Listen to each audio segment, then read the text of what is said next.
Todo el mundo tiene un pasado y la reina Leticia no va a ser menos. Lo malo es que en su caso, pesa. Un supuesto vídeo prohibido de su etapa republicana, cuya existencia salió a la luz, es lo último que hace temblar los cimientos de la zarzuela. Pero no es lo único. Críticas a la monarquía. Irónico, ¿verdad? Lo último acerca de su pasado republicano habla de la existencia de un vídeo prohibido en el que aparecería Leticia Ortiz destripando a la monarquía en su época de estudiante en México. Al parecer, TVE lo habría comprado, por recomendación de Alfredo Urdaci, el entonces jefe de la periodista Leticia, para evitar a toda costa que se hiciera público una vez conocida la relación con el príncipe Felipe. Según revelan los periodistas Daniel Forcada y Alberto Lardíez en su libro La corte de Felipe VI, todo ocurrió hace unos años cuando un estudiante mexicano se presentó en los estudios de Torrespaña con una cinta VHS para ver a Urdaci. El vídeo se remontaría a 1996, cuando Leticia viajó a México unos meses una vez terminada la carrera de periodismo. En él aparecería una pizpireta muchacha criticando a la monarquía española y defendiendo la república. Nada que no se sepa, por otro lado, teniendo en cuenta sus lazos familiares republicanos y sindicalistas. Al parecer, las imágenes fueron visionadas por Urdaci, que automáticamente recomendó hacer que TVE las comprara por 1 millón de las antiguas pesetas. Su mala relación con Ana Blanco. Al parecer, Leticia Ortiz y la periodista Ana Blanco no se tragaban demasiado en su etapa del telediario de TVE. Ya lo contaba Alfredo Urdaci en su libro Días de ruido y furia, la televisión que me tocó vivir. Al parecer, la veterana Ana Blanco estaba muy celosa de la guapa Leticia, quien había conseguido un prime time. Presentar el telediario de las 21 horas es lo más de lo más, con mucha menos experiencia que ella. No le sentó muy bien a Ana Blanco ese impresionante ascenso de Leticia, quien entró cobrando en la cadena el mismo sueldo que ganaba en CNN Plus, 36.000 euros, pero que gracias a que gustaba a sus jefes, especialmente a Urdaci, empezó a aumentar su caché de forma impresionante. Ana Blanco llegó a ser reprendida por hablar mal de su compañera durante una reunión de edición cuando ella no estaba delante. Al parecer, una de las cosas que peor le sentaba es que en un especial de la guerra de Irak, donde Leticia fue enviada a la zona para informar, apareciese en pantalla antes que ella. La noticia de su aborto. Pero si alguien ha traicionado de verdad a Leticia Ortiz, ese ha sido su primo David Roca Solano, quien escribió en 2013 el polémico libro Adiós, princesa, en el que cuenta relatos muy oscuros del pasado de la reina de España. El capítulo más espinoso tiene que ver quizás con su supuesto aborto en la clínica Dator, aproximadamente un año antes de su compromiso real. En el libro se incluye un documento acreditando esta oscura mancha del pasado de la reina. Y David Roca Solano no tiene problemas en reconocer públicamente que él mismo, en calidad de abogado de Leticia, fue el encargado de hacer borrar ese rastro tan comprometido para la Casa Real. En concreto cuenta que se deshizo del informe médico, que personalmente le entregaron Felipe y Leticia en 2003, como él mismo relata, quemándolo en el fregadero de su cocina. Sin embargo, esos papeles aparecieron años más tarde, era difícil que se eliminaran por completo, y acabaron de nuevo en manos de David Roca Solano, cuenta que un periodista se los entregó pidiéndole detalles. Sin duda se convirtieron en algo muy goloso que David no dudó en usar años más tarde en contra de Leticia cuando su relación se deterioró. Al parecer, el distanciamiento de ambos primos tiene su origen en 2010, cuando el abogado, que era especialista en transacciones inmobiliarias, se vio involucrado en un tema de corrupción urbanística sin que Leticia se preocupara por su situación personal una vez establecida en el Palacio de la Zarzuela. Lejos de eso, sí se preocupó porque los escándalos de su primo interfirieran lo menos posible en su tranquila vida en palacio. Las controvertidas capitulaciones matrimoniales que firmó. David Roca Solano también relata en su libro que Leticia firmó unas capitulaciones matrimoniales, en contra de su propio consejo, por las cuales, en caso de separación, se quedaría con una suculenta asignación y un par de residencias, pero que renunciaría a la custodia de sus hijas sin pasar por el dictamen de un juez. Leticia se enfadó muchísimo con su primo por dicha recomendación y finalmente aceptó firmarlas sin cambiar ni una coma. Alonso Guerrero, el matrimonio express. A pesar de las ofertas millonarias que ha tenido Alonso Guerrero, sobre todo por parte de Telecinco, para que relate en un libro su matrimonio, duró 1 año y 3 meses, con la ahora reina de España, de momento ha rechazado todas. Muy íntegro y majo ha de ser para rechazar contar todo tipo de intimidades de Leticia en unas páginas que a buen seguro le alzarían al estrellato y engordarían su cuenta corriente de la noche a la mañana. Antes de que pasara Felipe por su vida, Leticia se casó por lo civil, se dice que ni siquiera estaba bautizada, con su profesor de literatura en el modesto Hotel El Paraíso de Almendralejo, menuda diferencia de boda con la que le brindaría el futuro en la Almudena en un lluvioso e inolvidable 22 de mayo de 2004. De momento, Guerrero guarda silencio, aunque veremos si se resiste a las cifras de 500.000 euros por dar una foto de boda o 40.000 por cualquier foto con Leticia. Fotos íntimas y vasallaje familiar. Fotos que David Rocasolano no ha tenido problemas en publicar en su libro, como esta de un momento íntimo y divertido en Zarzuela jugando con la moto de juguete de Leonor y Sofía. Cuando la relación con Felipe estaba aún en sus comienzos, relata el primo de Leticia que los Rocasolano, a quien compara en su libro con un carruaje de gitanos chocando contra un gran expreso de Borbones, tuvieron acceso al entonces príncipe Felipe, un tío majo como siempre le define en el libro Adiós, princesa, al rey Juan Carlos, a las infantas, Urdangarín, etcétera, etcétera. David era, de hecho, un asiduo a la zarzuela. Más adelante, Leticia sería consciente del valor de cada instantánea sin malicia y pondría más celo a la hora de dejar apretar flashes, incluidos los de su familia. Precisamente el primo de Leticia se queja luego del exceso de vasallaje al que Leticia sometió a toda la familia Rocasolano para con la Casa Real, lo que derivó en un patente distanciamiento con algunos miembros de la familia, como el propio David o su tía Henar Ortiz, declarada republicana, a quien ni siquiera invitó en la proclamación de los reyes. En palabras de David, se volvió controladora y cruel. La muerte de su hermana Erika ha sido sin duda uno de los capítulos más tristes, o el más triste, en la vida de la reina Leticia. Sucedió el 7 de febrero de 2007. España entera se conmocionó ante la trágica muerte de Erika Ortiz, su hermana pequeña, a los 31 años de edad. Su cuerpo apareció sin vida en el domicilio de Vicálvaro junto a una nota. Tenía una hija de 6 años, Carla, fruto de su matrimonio con su expareja, Antonio Vigo. Aunque la prudencia siempre ha reinado en este controvertido asunto, David se encargó de romper el silencio y dejar a su prima en muy mal lugar. Tal y como relata en su libro, Leticia, que durante toda su infancia y adolescencia había sido uña y carne con sus hermanas, comenzó a distanciarse de ellas a raíz del compromiso real. Antes de su muerte, Erika llevaba 1 mes y medio de baja por depresión de la empresa en la que trabajaba, Globomedia.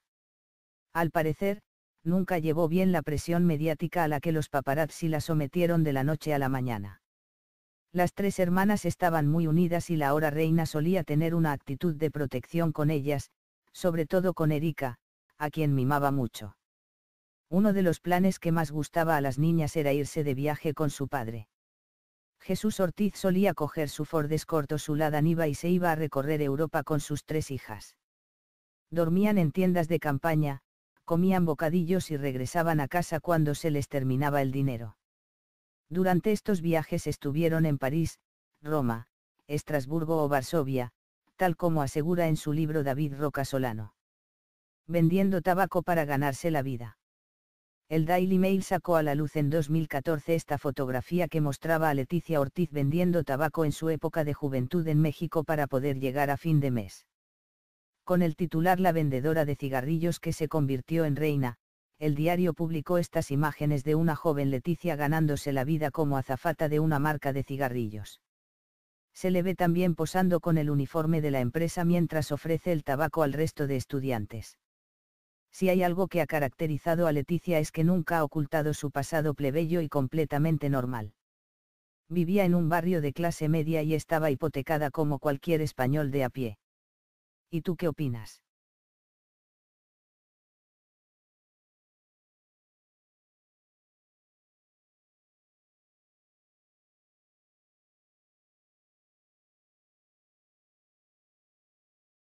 aceptó firmarlas sin cambiar ni una coma. Alonso Guerrero, el matrimonio express.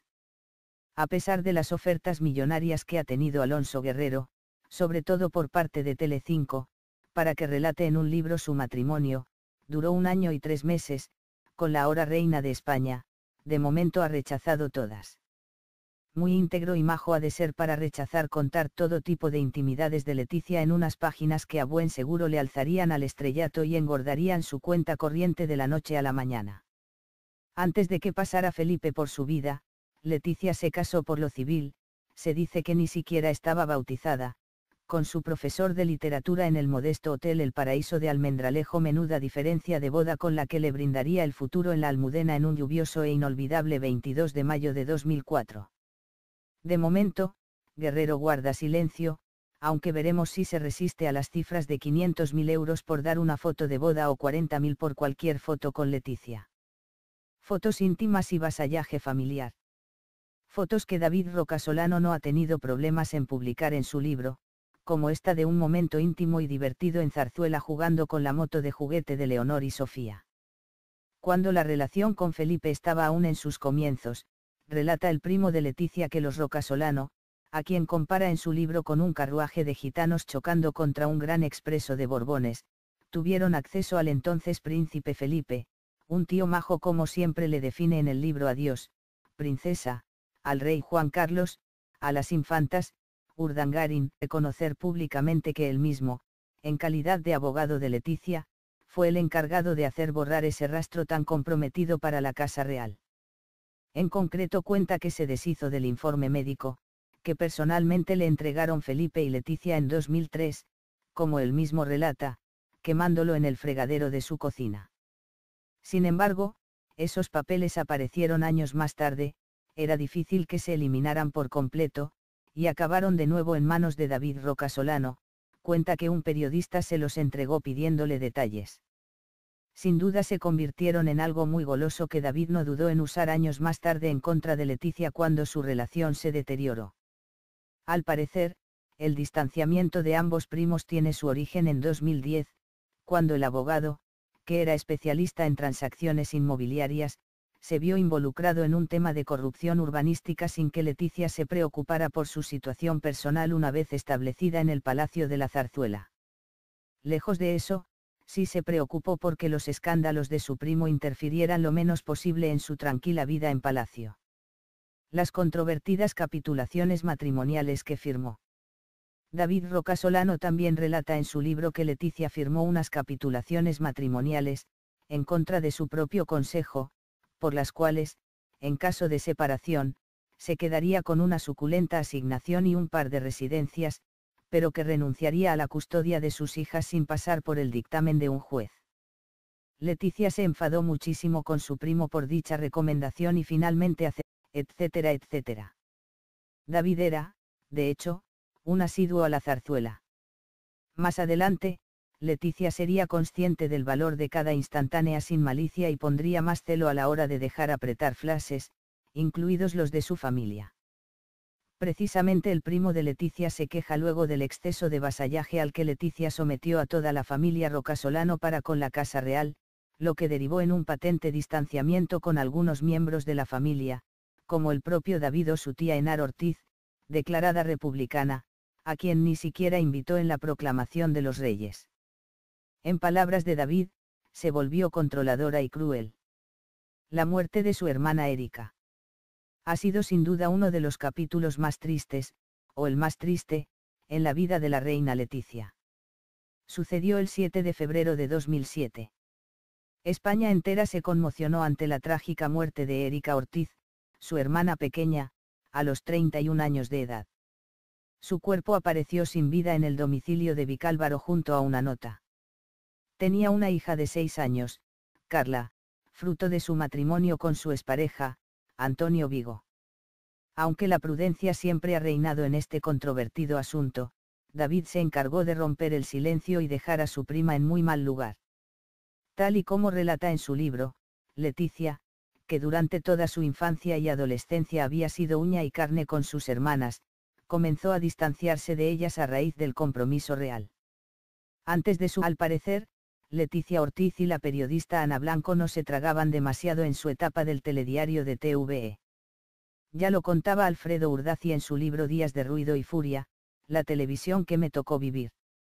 Al parecer, la veterana Ana Blanco estaba muy celosa de la guapa Leticia, quien había conseguido un prime time. Presentar el telediario de las 21 horas es lo más de lo más, con mucha menos experiencia que ella.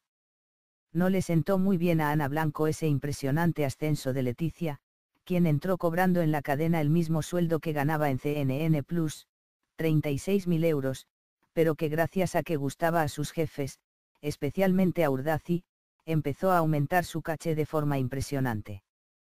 Ana Blanco llegó a ser reprendida por hablar mal de su compañera durante una reunión de edición cuando ella no estaba delante. Al parecer, una de las cosas que peor le sentaba es que en un especial de la guerra de Irak, donde Leticia fue enviada a la zona para informar, apareciese en pantalla antes que ella. La noticia de su aborto. Pero si alguien ha traicionado de verdad a Leticia Ortiz, ese ha sido su primo David Roca Solano, quien escribió en 2013 el polémico libro Adiós, Princesa, en el que cuenta relatos muy oscuros del pasado de la reina de España. El capítulo más espinoso tiene que ver quizás con su supuesto aborto en la clínica Dator, aproximadamente un año antes de su compromiso real. En el libro se incluye un documento acreditando esta oscura mancha del pasado de la reina. Y David Roca Solano no tiene problemas en todo el mundo tiene un pasado y la reina Leticia no va a ser menos. Lo malo es que en su caso, pesa. Un supuesto vídeo prohibido de su etapa republicana, cuya existencia salió a la luz, es lo último que hace temblar los cimientos de la zarzuela. Pero no es lo único. Críticas a la monarquía. Irónico, ¿verdad? Lo último acerca de su pasado republicano habla de la existencia de un vídeo prohibido en el que aparecería Leticia Ortiz destripando a la monarquía en su época de estudiante en México. Al parecer, TVE lo habría comprado, por recomendación de Alfredo Urdaci, el entonces jefe de la periodista Leticia, para evitar a toda costa que se hiciera público una vez conocida la relación con el príncipe Felipe. Según revelan los periodistas Daniel Forcada y Alberto Lardíez en su libro La corte de Felipe VI, todo ocurrió hace unos años cuando un estudiante mexicano se presentó en los estudios de Torre España con una cinta VHS para ver a Urdaci. El vídeo se remontaría a 1996, cuando Leticia viajó a México unos meses una vez terminada la carrera de periodismo. En él aparecería una pizpireta muchacha criticando a la monarquía española y defendiendo la república. Nada que no se sepa, por otro lado, teniendo en cuenta sus lazos familiares republicanos y sindicalistas. Al parecer, las imágenes fueron visionadas por Urdaci, que automáticamente recomendó hacer que TVE las comprara por 1 millón de las antiguas pesetas. Su mala relación con Ana Blanco.